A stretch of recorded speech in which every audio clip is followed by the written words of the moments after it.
The new Talk Radio 1210 WPHT. Well, Richard and I have a recent conversation. We know his political leanings in some areas, and you identified yourself with Newt Gingrich and Ronald Reagan. And that's the thrilling part of it, to have you two guys together, how we all share this. It doesn't matter across the political spectrum, and that due to your national celebrity, you're the first guy that's really gotten traction on this.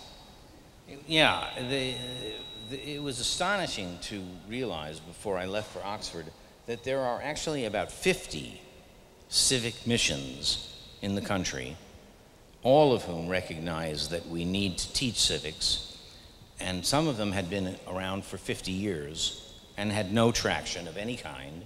No one had taken any notice of them. Talk about that a little bit, Richard. You told me recently, people here have heard the interview, where you went to Congress. This should be a layup. You think everybody on both sides of the aisle, but you met all kinds of hurdles, except with John Boehner and a couple of other guys. I had spoken, starting in 2005, to any audience I could get, mostly on the right, and I had never gotten one person to disagree that civics should be taught to the young, not university level, but the young, that you must first tie your kids with love and affection to your nation, and then teach them not just the phrase American exceptionalism, which is a catchphrase of the right, but prove it. We have done things in our past which have gifted mankind. We are truly a revolutionary state who has done more for mankind than any other nation in the history of the world. And we have been the good guys. We've also been the bad guys, but we've been the good guys. My father's generation, when they understood what Hitler meant, that he meant everything he said exactly as he wrote it, they stopped their whole world and went across to Europe and beat him to death, because, as the French premier said on the run when the Blitzkrieg started, he gave an extraordinary speech on the radio. He said, "We have made a terrible error. We thought we were in a geopolitical situation. This is not geopolitics. This is a religious war. This is Hitler wanting to bring the worship of Thor and Loki back. This is the belief in the flat earth.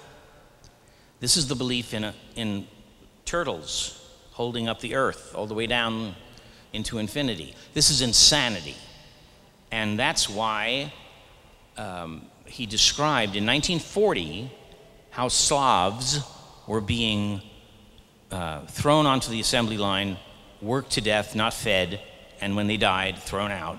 And he was bringing back the darkness. And America can be many things and has committed many sins and follies.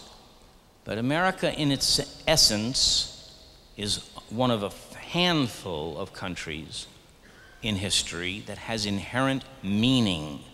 And it means that it stands for the light of intelligence, the light of reason, the light of logic, the light of the Enlightenment era.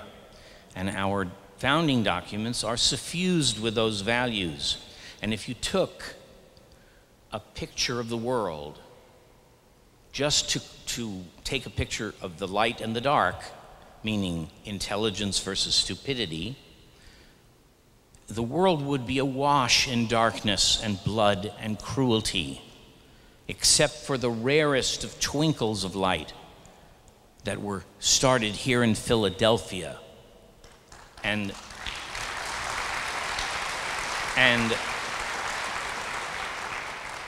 as Aaron Sorkin wrote in The American President, America's hard. America takes work. And it does, because for the very first time in 13,000 years of governing, a theory was actualized that handed the common man final political power. Not the monarch, not the sovereign separate from his people, but the people themselves constituted as monarchy, as sovereignty. Did you know that every sovereign in history has been tutored? Aristotle was the tutor of Alexander the Great. And every sovereign has had tutors because they always understood that sovereignty was complex. And that was when the people weren't even part of the narrative tale of that country. If a king wanted an irrigation system, he turned to his cousin and said, "Give me an irrigation system." And no one turned to the common man for anything.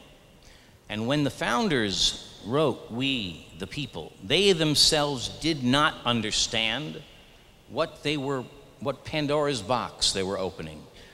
It was not until Horace Mann, 50 years later, realizing that the common man had never, ever been trained, there was no precedent, that he said that public education had to be funded by the government and was for the explicit purpose of raising up good citizenship. 47% of the states have that in their constitutions. In my adult life, I have watched that disappear from American public schools at such an accelerating rate that right now I would venture to guess that maybe 3% of American schools have any kind of civic training, and that civic training bears no resemblance to any reality that we live in. Nothing. It's all fairy dust and theory.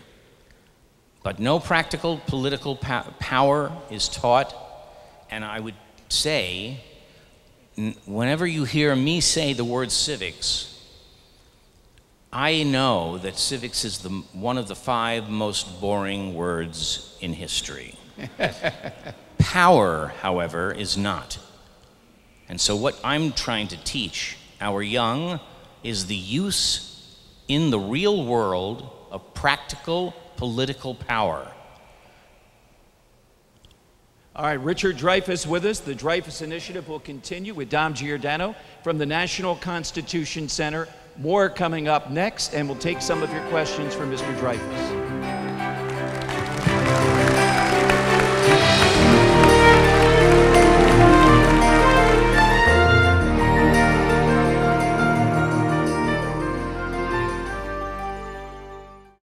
The new Talk Radio 1210 WPHT.